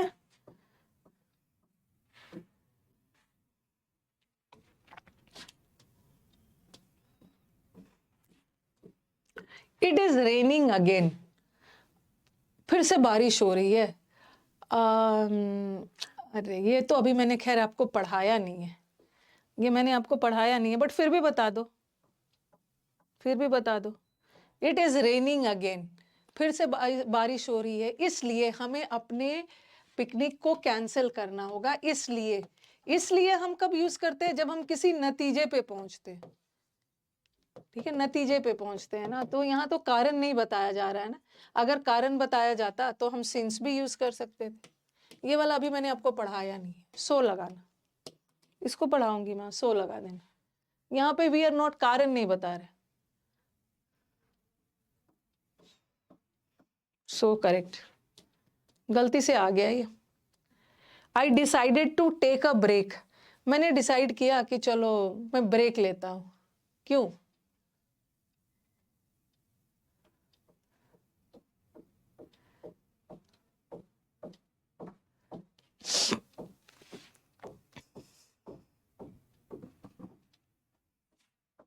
because I was feeling tired,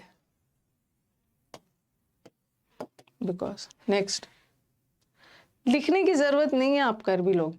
we were late, हम लेट हो गए क्योंकि बारिश हुई, बारिश की वजह से हम लेट हो गए।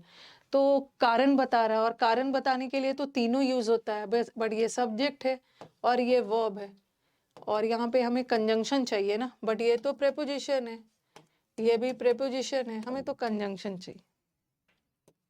कंजंक्शन आपको जानना है ना कि कहाँ प्रेपोजिशन चाहिए, कहाँ कंजंक्शन।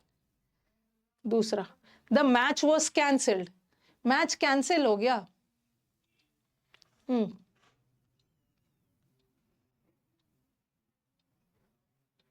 देखो मैच कैंसिल हो गया, बैड एडजेक्टिव है, और वेदर तो नाउन है, और नाउन आ रहा है, तो दोनों करेक्ट है। हमें प्रेपोजिशन चाहिए, तो ये भी करेक्ट है, ये both of them are correct. Because of bad weather या ड्यू टू बैड वेदर, ये भी सही है, दोनों दोनों करेक्ट है, दोनों दोनों।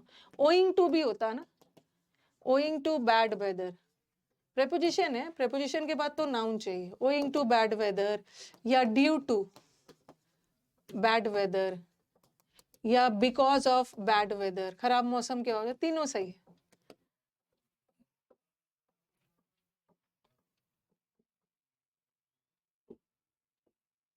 ओके, नहीं नहीं, एग्जाम में दोनों नहीं आएगा, ये तो मैंने थोड़ा सा कंफ्यूज करने के लिए डाला, एग्जाम में दोनों नहीं आएगा,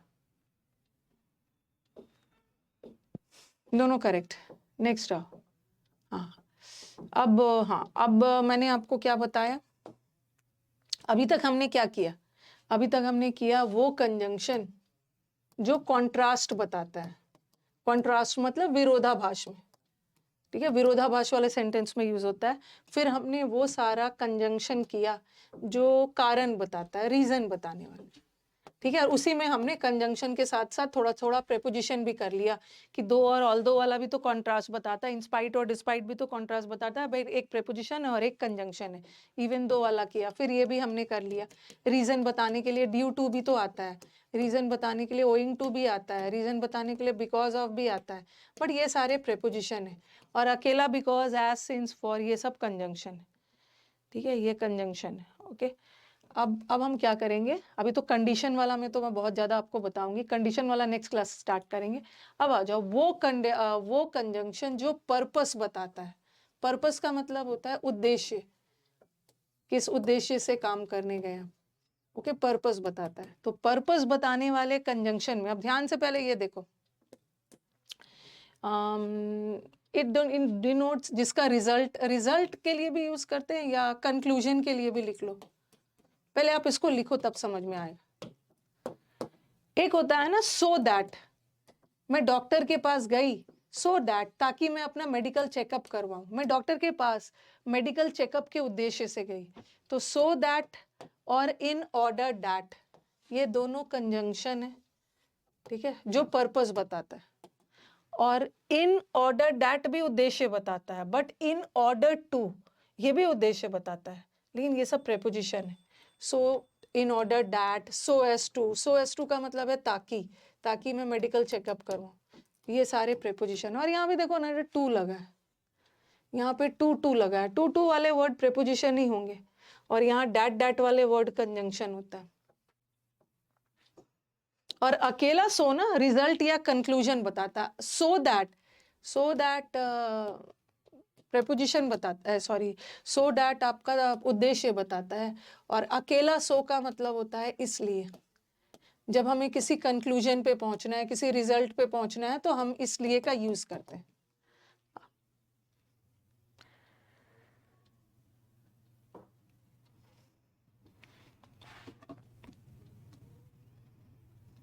आप इसको लिखिए, फिर एग्जांपल दे रही हूं।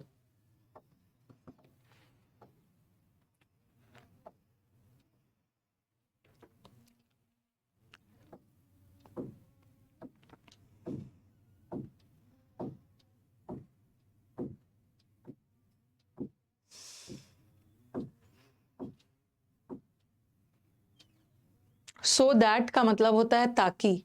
इन ऑर्डर दैट का मतलब भी है ताकि, उसने मेहनत की ताकि वो सफल हो पाए।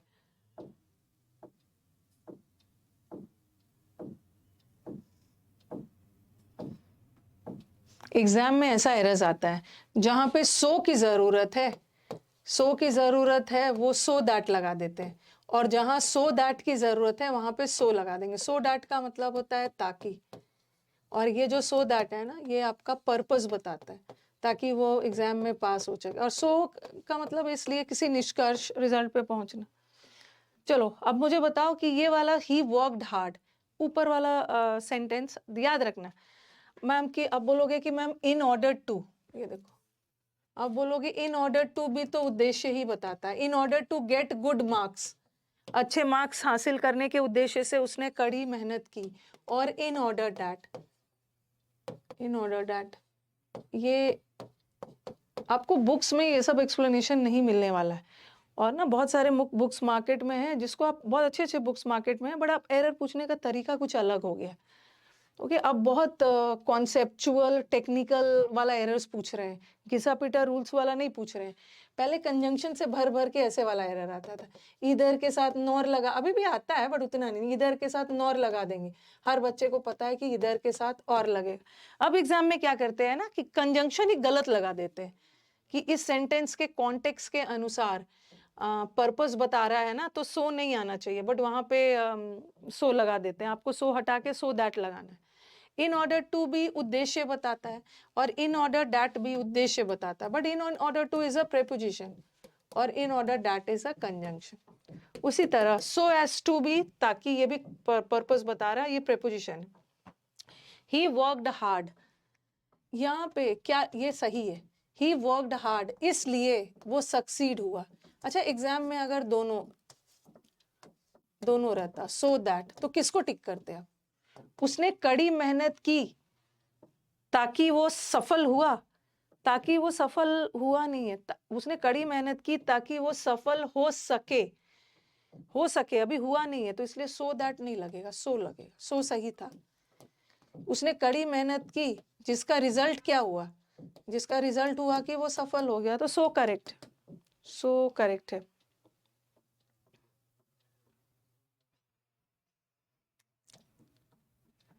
लिखिए इसको। कंजंक्शन को मैं आपको इस हिसाब से पढ़ा रही हूँ ना, ठीक है, कंजंक्शन को इस हिसाब से आपको पढ़ाया जा रहा है कि आपका एरर डिटेक्शन में आए तो वो भी बन जाए, फिलअप्स में सेंटेंस का सेंस देख लेना, कहाँ विरोधाभास है क्या है, आपका फिलअप्स भी बन जाए। और सबसे इंपॉर्टेंट जो पहला दिन पहला शिफ्ट में आया कंजंक्शन का वो पार्ट जो क्लोस्टेस में आया था, किसी दिन मैं उसको करवाऊंगी, ठीक है। प्री का पहला पेपर था क्लोज, उसमें कंजंक्शन आया था, वो वाला मैं लेके आऊंगी।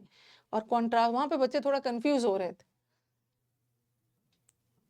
उसने कड़ी मेहनत की, ही सक्सीडेड, यहाँ पे ना, यहाँ पे ही सक्सीडेड मतलब वो सफल हो गया था, ताकि वो सफल होए नहीं, हो गया था, इसलिए तो सफल हुआ। अब नेक्स्ट सेंटेंस देखना, ही सो दैट में ना अभी काम हुआ नहीं है, देखो he went to the doctor, वो डॉक्टर के पास गया ताकि वो मेडिकल चेकअप करवा सके, अभी मेडिकल चेकअप हुआ नहीं है, वो गया किस उद्देश्य से, मेडिकल चेकअप करवाने के उद्देश्य से, ठीक है। तो यहाँ पे आप बोलोगे कि मैम सो दैट क्यों नहीं लगाया, क्योंकि यहाँ पे काम हो चुका है ना। अगर ऐसा रहता ना उसने कड़ी मेहनत की ताकि वो सफल हो सके, अभी सफल हुआ नहीं है, उसका उद्देश्य था सफल होना, अभी हुआ नहीं है, तब हम सो दैट लगाते, बट यहाँ तो काम हो गया है।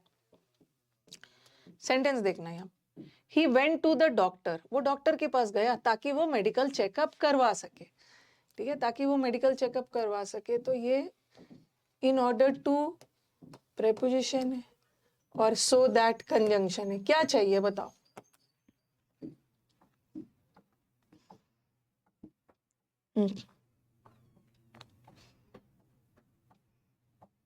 क्या चाहिए, कंजंक्शन चाहिए या प्रेपोजिशन चाहिए?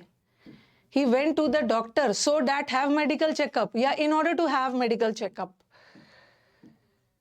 ये जो मेडिकल चेकअप है ना, ये नाउन है और नाउन को प्रेपोजिशन चाहिए। अरे नाउन को प्रेपोजिशन चाहिए, नाउन को ये देखो सो दैट होता है ना, सो दैट तो कंजंक्शन है, सो दैट कंजंक्शन है ना, तो कंजंक्शन के बाद एक सब्जेक्ट और वर्ब चाहिए, सब्जेक्ट और वर्ब चाहिए। और कुछ तो यही सोच रहे होंगे ना, चलो कुछ तो मान लिया मैम ये तो वर्ब है, चलो ये तो वर्ब है, अरे ये तो वर्ब है, कुछ को यही लगेगा ये वर्ब है, तो इसका सब्जेक्ट कहाँ है, इसका अगर ये इसको आप वर्ब मान रहे हो ना, तो इसका सब्जेक्ट कहाँ है। और वर्ब के बाद कभी भी सब्जेक्ट थोड़ी आता है, वर्ब के बाद तो ऑब्जेक्ट आता है, वर्ब के बाद सब्जेक्ट थोड़ी आएगा। इन ऑर्डर होगा, in order to have medical checkup, in order to have medical checkup ये एक प्रेपोजिशन है, प्रेपोजिशन को ऑब्जेक्ट चाहिए। इन ऑर्डर डॉक्टर के पास गया in order to have medical checkup, ठीक है। ऐसा नहीं होता he went to the doctor so that to have, कहाँ से हो, सो दैट टू हैव कहाँ से हो जाएगा, सो दैट टू हैव, क्योंकि सो दैट तो सब्जेक्ट कंजंक्शन है, कंजंक्शन को तो सब्जेक्ट और वर्ब चाहिए, तो सब्जेक्ट तो यहाँ पे था ही नहीं, in order to have. He went to the doctor, अब देखो वो डॉक्टर के पास गया ताकि वो मेडिकल चेकअप करवा सके, दोनों सेंटेंस का ट्रांसलेशन सेम है, दोनों का ट्रांसलेशन सेम है, बट यहाँ पे एक सब्जेक्ट आ गया है, ही आ गया ही, और एक वर्ब आ गया, और सब्जेक्ट वर्ब को तो कंजंक्शन चाहिए ना, प्रेपोजिशन होता तो हिम लगता, ठीक है। तो इन ऑर्डर टू ये नहीं होगा, ये तो प्रेपोजिशन है, हमें तो कंजंक्शन चाहिए, so that he would have medical checkup. Next वाला, अब ये क्वेश्चन आपका प्रीवियस पेपर का है, ये प्रीवियस पेपर का है थोड़ा। सो दैट का मतलब होता है, सो दैट पर्पस बताता है ताकि, और अकेला सो भी कंजंक्शन ही है, बट इसका मतलब होता है इसलिए, इसलिए बारिश हो रही थी तो मैंने क्या डिसीजन लिया, इसलिए तो मैं नहीं गई। अब बताओ कि मेडिकल एडजेक्टिव है, कैसा checkup, medical checkup, physical checkup, mental checkup, medical checkup, और एडजेक्टिव के बाद नाउन ही आता है ऑब्जेक्ट के रूप में।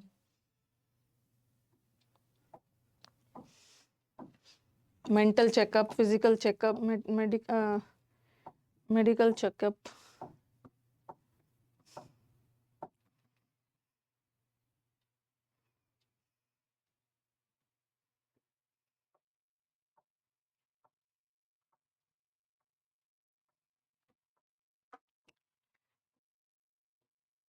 क्या है, ही एनकरेज्ड मी, उसने मेरे को प्रोत्साहित किया ताकि मैं हिम्मत ना हारूं, so that I might not, उसने मेरे को प्रोत्साहित किया इसलिए मैं हिम्मत ना हारूं, उसने मेरे को प्रोत्साहित किया ताकि मैं हिम्मत ना हारूं।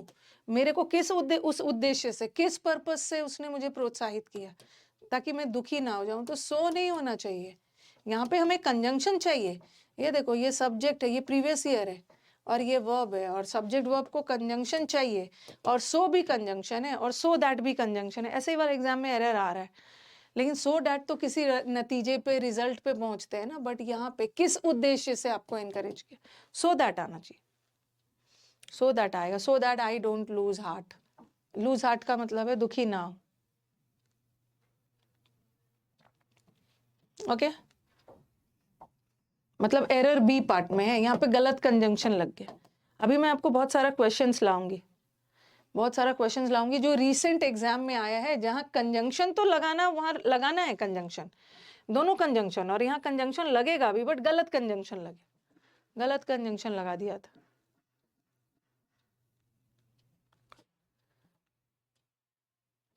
ये सब कारण बताने वाले कंजंक्शन है। और एक चीज मुझे आपको और बताना है, उसको मैं नेक्स्ट क्लास बताऊंगी, ठीक है। 2 और सीन्स वाला को अच्छे से नेक्स्ट क्लास, जो एग्जाम के सेंटेंसेस है ना, वो उसमें बताऊंगी। तो ये अभी हमने क्या किया है, सारे कारण बताने वाले कंजंक्शन, और फिर हमने कुछ कारण बताने वाले प्रेपोजिशंस भी किया, फिर हमने पर्पस वाला भी किया, कुछ ऐसे आप देख रहे हो हर जगह मैं कंजंक्शन पढ़ा रही हूँ, और साथ में थोड़ा थोड़ा वहां पे प्रेपोजिशन को भी टच कर रही हूँ, क्योंकि कुछ ऐसे प्रेपोजिशन है वो भी तो कारण बताता है, कुछ ऐसे कंजंक्शन है वो भी तो कारण बता रहा है, बट हमें देखना है कि कहाँ कंजंक्शन लगेगा, अब हमें कहाँ पार्ट ऑफ स्पीच का मिल चुका है। ऐसे कंप्लेन मत करिए, प्रैक्टिस शीट नहीं मिली है, बाकी स्टूडेंट को मिल गई है, आकांक्षा आप ही को नहीं मिली है, सारे स्टूडेंट्स को मिल गया है। ओके, आप जाके चेक करिए, सारा पार्ट ऑफ स्पीच वगैरह मिल गया। अब आ जाओ, ये तो बड़ा इंपॉर्टेंट है, वेरी वेरी, कंजंक्शन का मान के चलो ना कि 40% एरर वो कंजंक्शन जो कंडीशन बताता है।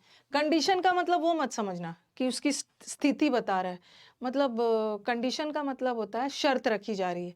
कंडीशन वाला कंजंक्शन वो कंजंक्शंस होता है ना जहाँ पे एक इंडिपेंडेंट क्लॉज होता है और एक डिपेंडेंट क्लॉज होता है।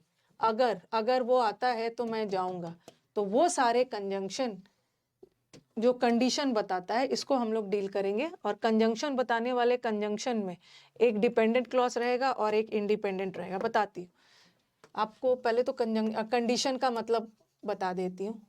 If he comes I will go, तो ये वाला कंजंक्शन है। अनलेस ही वर्क्स, अभी लिखना नहीं, ही विल नॉट सक्सीड, जब तक मेहनत नहीं करेगा ना सफल नहीं होगा। तो आप ये देखो, ये भी कंजंक्शन है, और ये दोनों कंजंक्शन कंडीशन बता रहा है। यहाँ कंडीशन का मतलब वो नहीं है, स्थिति बताने वाला नहीं, यहाँ पे कंडीशन रखा जा रहा है। I will go on the condition that he comes, मैं तभी जाऊंगा जब वो आएगा, मैं इसी शर्त पे जाऊंगा, मेरा जाना उसके आने पे निर्भर है, ठीक है, मैं इसी स्थिति में जाऊंगा जब वो आएगा। तो ये कंडीशन बता रहा है। जब तक वो मेहनत नहीं करेगा वो सक्सीड नहीं करेगा, उसका सफल होना उसके मेहनत पे निर्भर है। तो ये अनलेस भी कंडीशन बता रहा है। और आप देख रहे हो कंडीशनल वाले सेंटेंस में 2 क्लॉज आ रहा है, ये वाला एक सब्जेक्ट वर्ब क्लॉज है, और ये डिपेंडेंट है, और ये इंडिपेंडेंट है, ठीक है। तो जैसे खाना बनाने के पहले आप सारा इंग्रेडिएंट, सामग्री इकट्ठा कर लेते हो ना, उसी तरह कंजंक्शन पढ़ने के लिए आपको क्लॉज, फ्रेज का नॉलेज होना चाहिए, और फ्रेज क्लॉज में भी इंडिपेंडेंट डिपेंडेंट का नॉलेज चाहिए। उसी तरह जब तक वो मेहनत नहीं करेगा, ये डिपेंडेंट है और ये इंडिपेंडेंट है। तो जनरली कंडीशनल वाला जो वो कंजंक्शंस जो कंडीशन बताता है ना, जहाँ पे शर्त रखी जाती है कि ऐसा तब होगा जब ऐसा होगा, तो वैसे वाले सेंटेंसेस में एक डिपेंडेंट होता है और एक इंडिपेंडेंट होता है, ठीक है। हाँ, रिकॉर्डेड में चेक कर लो आप लोग, वहाँ मिल जाएगा, सारा चीज़ है, थोड़ा सा चेक करिए, थोड़ा सा ना आप लोग को सिस्टम ऑनलाइन फ्रेंडली बनना होता है। इन ऑर्डर टू का मतलब भी होता है के उद्देश्य से, और इन ऑर्डर डैट का मतलब भी होता है के उद्देश्य से। But Navneet, in order to preposition है, इन ऑर्डर डैट कंजंक्शन। तो आप इसको नोट कर लो ताकि मैं नेक्स्ट क्लास आऊं तो अच्छे से समझाऊं कि वो कंजंक्शंस जो कंडीशन बताता है। अनलेस का मतलब हो गया है जब तक, इफ का मतलब है अगर, लेस्ट का मतलब होता है अन्यथा, कड़ी मेहनत करो अन्यथा फेल हो जाओगे, दोनों का सेम मतलब। एल्स का मतलब भी होता है नहीं तो, अन्यथा, ये तीनों का मतलब सेम है, इसका, इसका और इसका। जैसे बोलते हैं ना, कड़ी मेहनत करो अन्यथा फेल हो जाओगे, कड़ी मेहनत करो वरना फेल हो जाओगे, कड़ी मेहनत करो ऐसा ना हो कि फेल हो जाओगे। प्रोवाइडेड का मतलब भी होता है बशर्ते, इन केस का मतलब भी है अगर, ऑन द कंडीशन, बशर्ते लिख लेना। सपोजिंग का मतलब भी है अगर, ओनली इफ का मतलब भी है अगर। तो ये सारे कंजंक्शंस है जो कंडीशन बताता है। अंटिल वगैरह भी पढ़ाऊंगी अब्दुल, मतलब परेशान मत होइए, अंटिल अनलेस सब पढ़ाया जाए। अंटिल को नहीं रखा है ना क्योंकि अंटिल टाइम बताता है।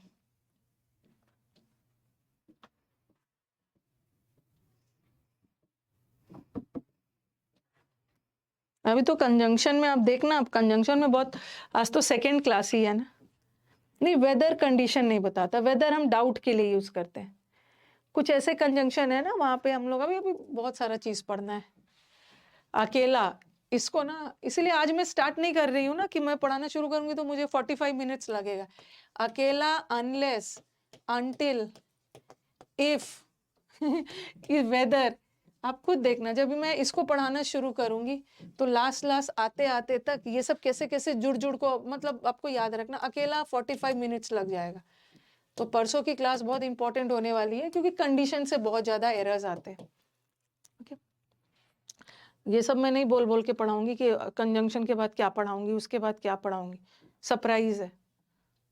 प्रोवाइडेड का मतलब होता है बशर्ते, प्रोवाइडेड, कड़ी मेहनत करो, मतलब मैं आपको हेल्प करूंगी प्रोवाइडेड कि आप मेरी बात मानोगे, इसी शर्त पे, इसी कंडीशन पे, on the condition that.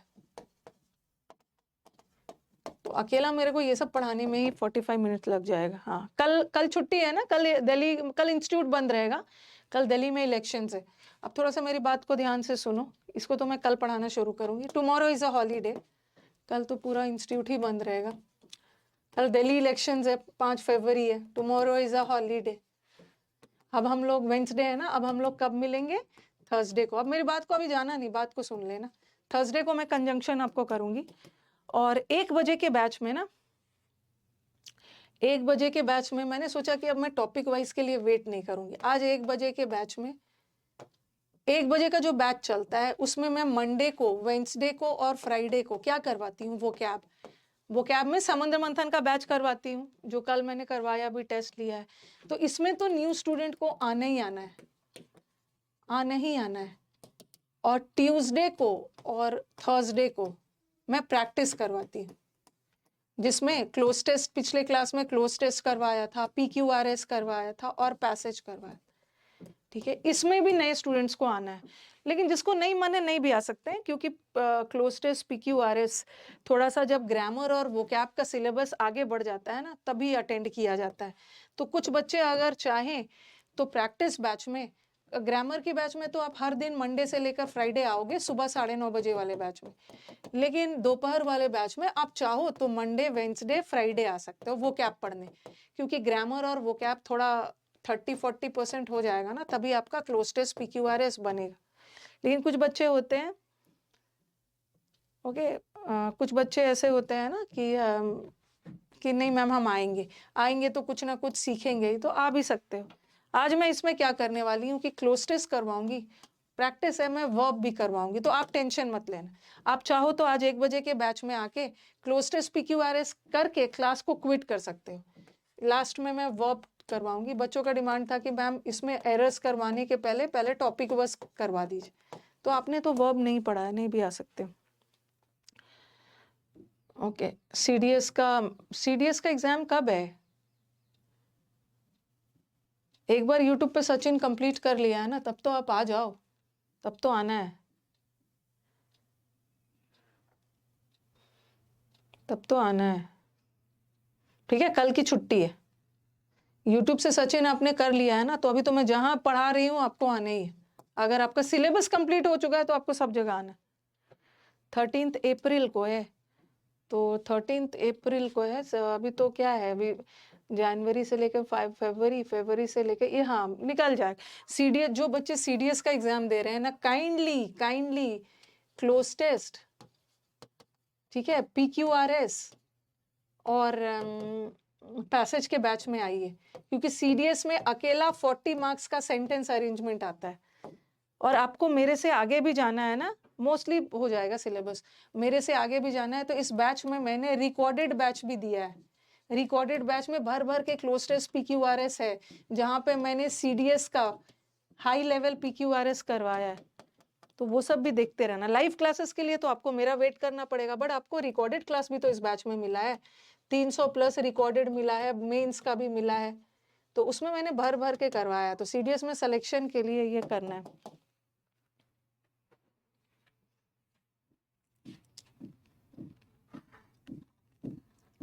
Okay, चलो परसों मिलते हैं।